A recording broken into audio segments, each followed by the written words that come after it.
Okay folks, right, so time to look at the 4 gig USB stick that came with your R24. It contains about 1.5 gigs or thereabouts of drum loops and fits quite nicely into the side of the R24. Let me just get this the right way around, excuse me. There you go, into the USB slot. And the R24 will now read directly from that USB key. So let's have a look now. Let's work with tracks 5 and 6. So if we go back into the track menu again and go to the very first menu item, which is take, and at the moment it's set to new take. In other words, it's blank, there's nothing on there, it's expecting audio at the moment. If we go in and go down to the third menu option, which is loop in brackets USB, and hit enter, and it's now reading from the USB stick, and it gives us quite a nice sort of browser format with folders on what's on the memory stick. So you can scroll through these to your heart's content, but you've got Peter Erskine loops, best of breakbeat, jazz drum loops, brush artistry. I'm going to go into Elemental Studio, which is the third folder, although it's labelled folder number 2 because it starts with 0, which is the LA drum sessions. So we'll go into Elemental Studio, hit enter, and then quite nicely the drum loops in that folder are arranged in subfolders according to their BPM. So we'll go down to I know this project is 130 BPM, but just to show you, if I go into the 120 BPM folder, and then we've got more subfolders. Then we've got bongos, congas, guiro, shakers, timbales, I don't know how you say that, or triangle. We'll have a look at triangle, and then we've got one triangle track which is 120 BPM wave file, and so we'll listen to it by hitting play, and you can play directly off the USB stick.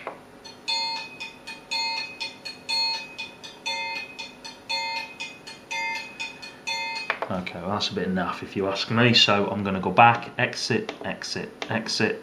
I'm going to have a look at the LA Drum Sessions folder because that sounds a bit sexier. So we'll go into that, go down to, let's have a look, 120, there's a 130 BPM folder, which is quite nice.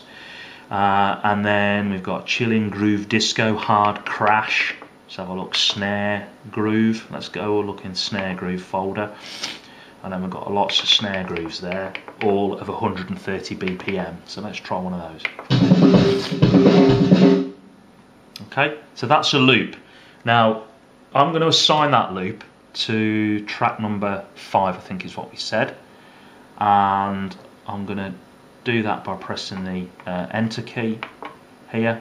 And it's come up with, done a little hourglass, it's come up with a little message saying complete, and you'll see again what's happened is it's automatically stereo linked to track 6, the adjacent even numbered track, to track 5, because that loop, that snare groove loop, is a stereo drum file, a stereo drum track, so it's automatically done the stereo link for us. Again, we don't have to worry about this fader because it doesn't do anything.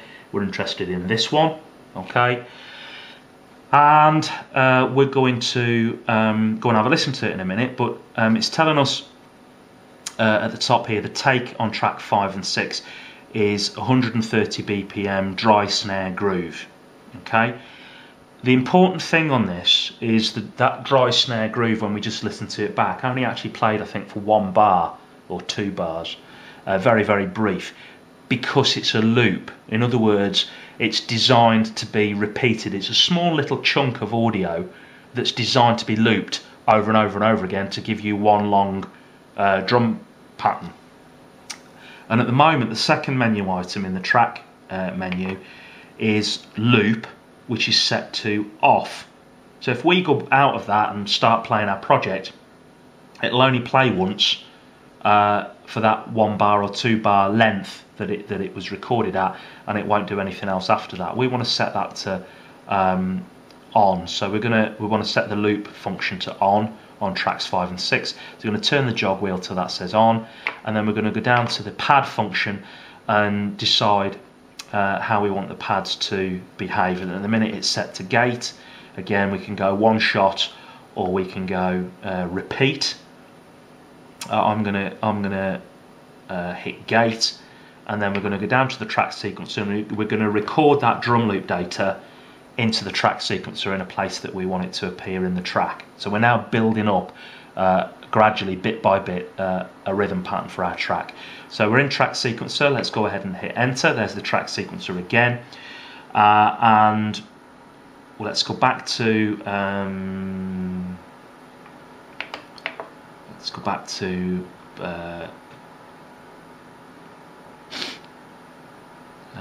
bar 15, so just before the 18 of the vocal.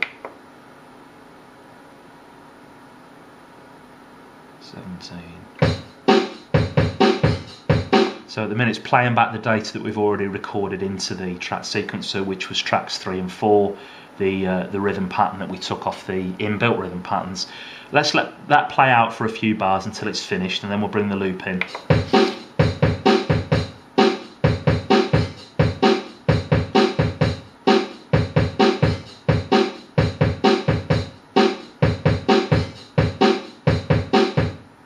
Okay, that's got to now bar 26. Okay, so let's bring the let's play it for another couple of bars blank.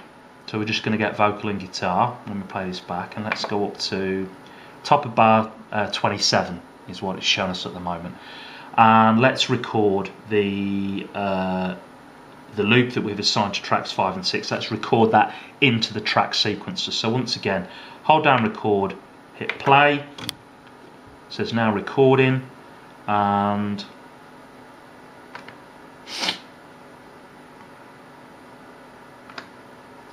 it's recording at the moment for several bars, and then I'm going to hold down stop.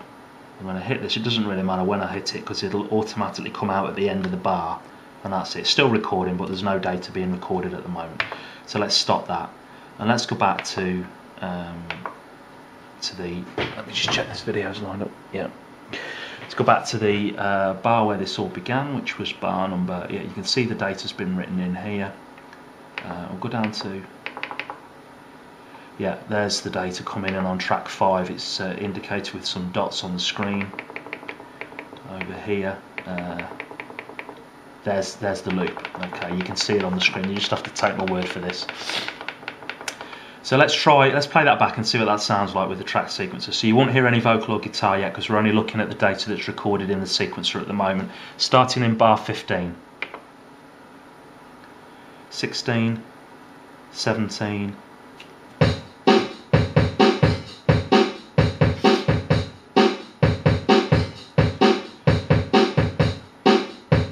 should go quiet shortly. Quiet, quiet, still playing, still playing. It's going to catch the loop in a minute, any second now. And go.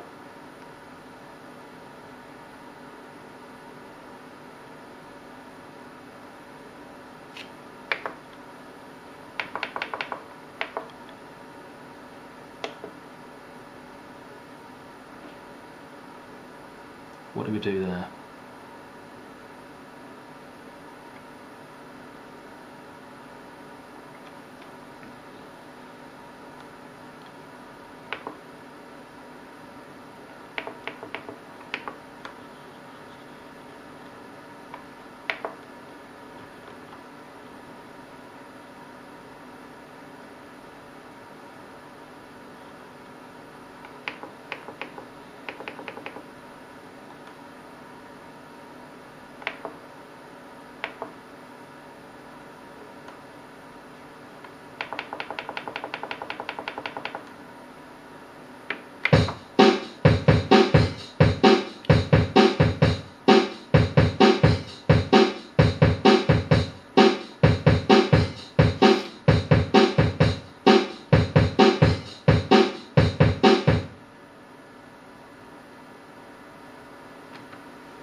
Wasted on fixing them.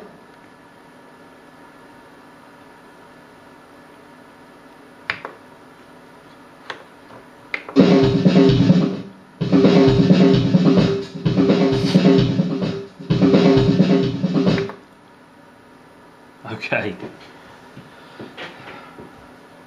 So we're in the, apologies for that ladies and gentlemen, I couldn't work out why, and it was because I hadn't caught my fader value with the fader here. So we go back into the track sequencer and take another look at this. Go back to where the rhythm pattern comes in on bar number 18. So if we hit play from there,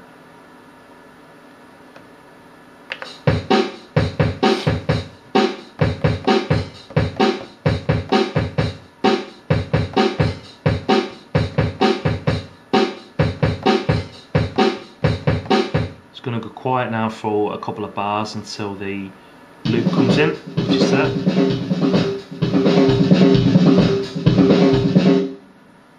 And that's the loop. I recorded it twice actually.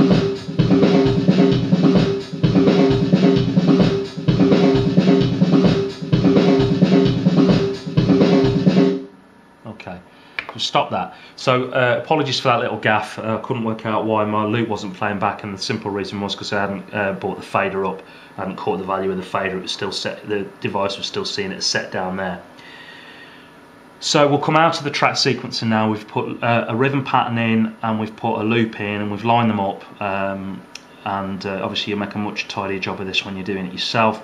Exit out of that, and don't forget, I've just turned it off to show you.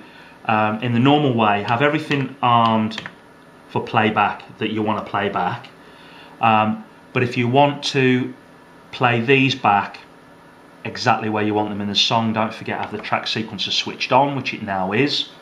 And if I go back to the beginning of the song, I'll tell you what I'll do. I'll move up to the first mark, which is just before bar 18 when the vocal comes in. I'm not sure what the levels are going to be like here, but what you should hear is my guitar and vocal part playing, then the rhythm pattern coming in and stopping for a while, then the loop coming in and stopping for a while, and then the loop coming in again when I recorded it for a second time. So we'll try hitting play and see what that sounds like. It'll sound like an absolute car crash, but there you go. I said I've not had a chance to pick patterns or rhythms here that would suit this particular song. It's just for demonstration purposes, so bear with me. Waiting for yourself, never being what is in your heart. We've a little liar, man, not as brave as you at the start. Break yourself and break yourself, and taking all the courage you have left. Wasted on fixing all the problems that you made in your own head. But it was not your fault or mine. It was your heart on the line. Really fucked it up this time. Didn't I mind it?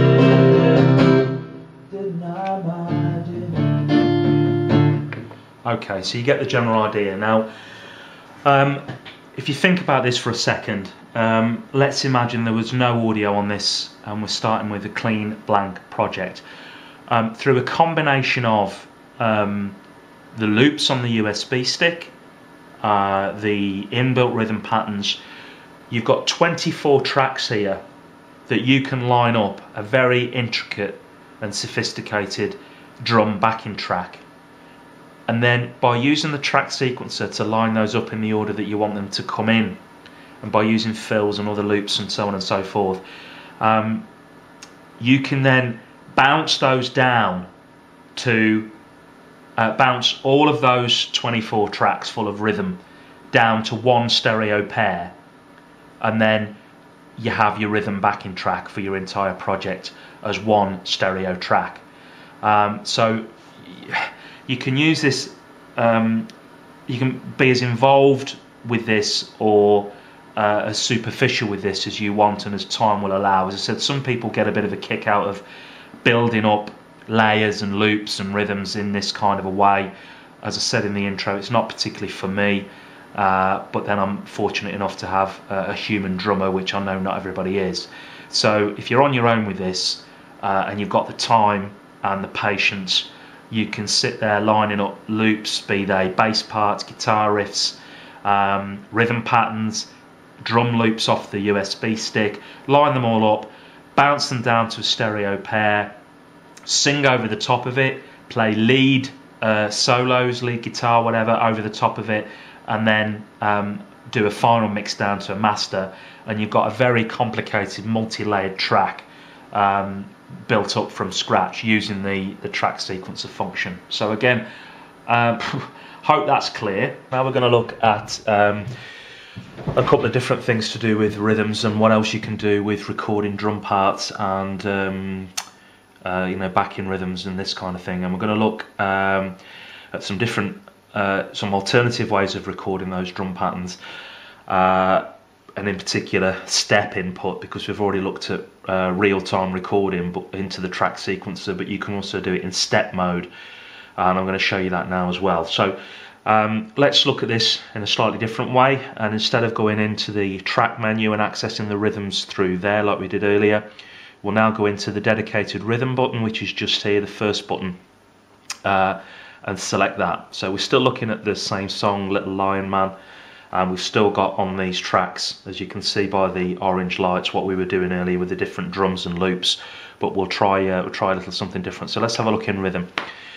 The rhythm button brings up a sort of pattern edit window, a drum pattern edit window here, and also at the top the exact same 475 different rhythm patterns that are built into the R24 that we were looking at a few moments ago. So we can cycle through these at the top of the screen. There's only enough room at the top to show 2 at any one time, so it's starting off with 000 and going 001, and you can scroll through them in the normal way with, sorry, it's only showing 1 at a time, beg your pardon. The next line down is all information about the particular track and time signature and that kind of thing. So it's only showing, the very top line is the actual kit. And as before, you can sort of audition those, you can listen to those.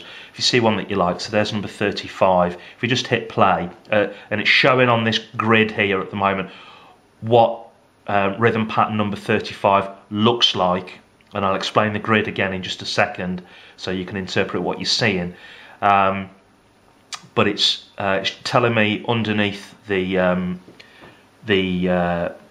name of the pattern here that the quantized function is set to 16th notes, that the time signature is 4/4 time, and that this drum pattern is 1 measure long. So we're going to hit play just so you can hear that.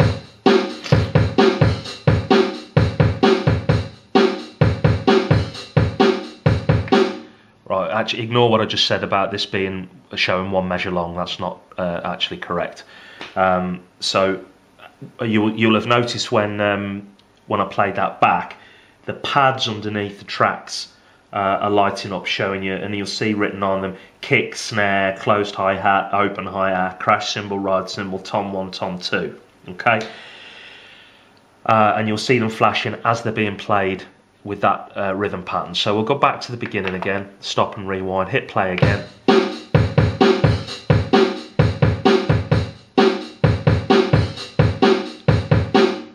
Okay, so you can see that, and you can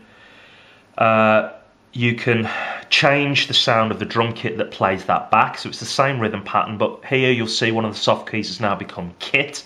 So if we go ahead and select that, you can see all the different kits. So there's 1, 2, 3, 4, 5, 6, 7, 8, 9, 10. Yeah, and back to the beginning. There's 10 different drum kits for any given rhythm pattern in the R24. And if we hit play on that again, I'll let you hear a few of them and see what the different sounds are like, because they're actually quite good. Press the kit button. Press the kit button. So that's the basic kit. Studio. Live. Rock. Pop, funk, jazz, acoustic, techno, urban, really nice bass sound off that actually, And back to basic. You won't have felt that obviously on the video, but that urban kit, there was a really noticeable difference in the bass sound, which was actually quite nice. So you can see from that for any given rhythm pattern, you can select any of the 10 different kits to give it a different voice, and that's what the rhythm pattern looks like. And you can go ahead using the assign button here, which is another soft key. You can go ahead, and if I remember rightly, we've got guitar, vocal, drum pattern 1, loop, so we've still got 7 and 8 free at the moment.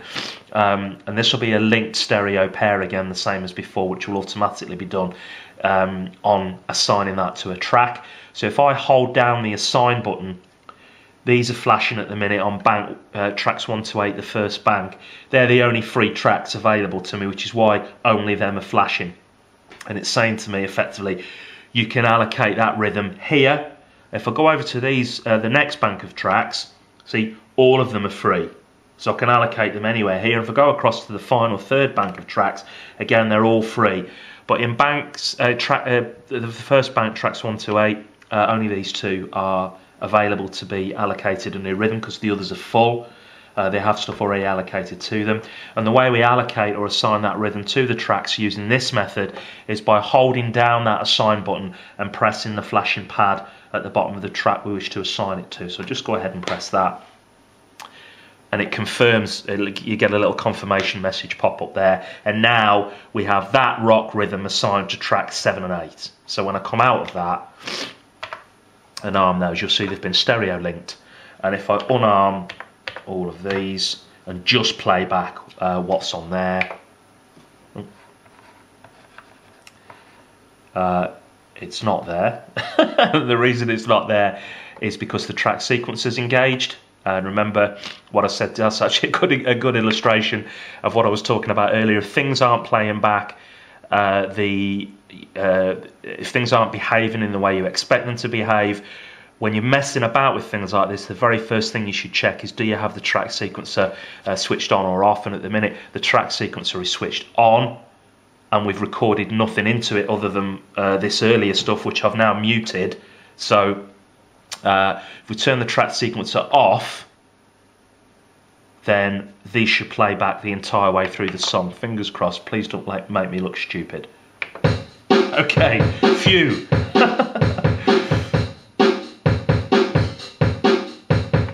So 2 nice things to come from that are, first of all, the rhythm that we've just assigned through this function here is now successfully assigned to tracks 7 and 8.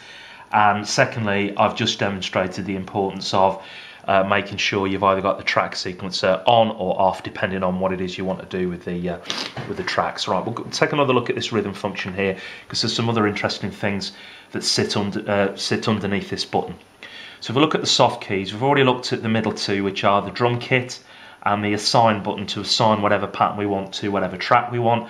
The final soft key is A to Z or number sorting, so we can sort these numerically in numerical order, or we can sort them in alphabetical order, just toggle with this final soft key here.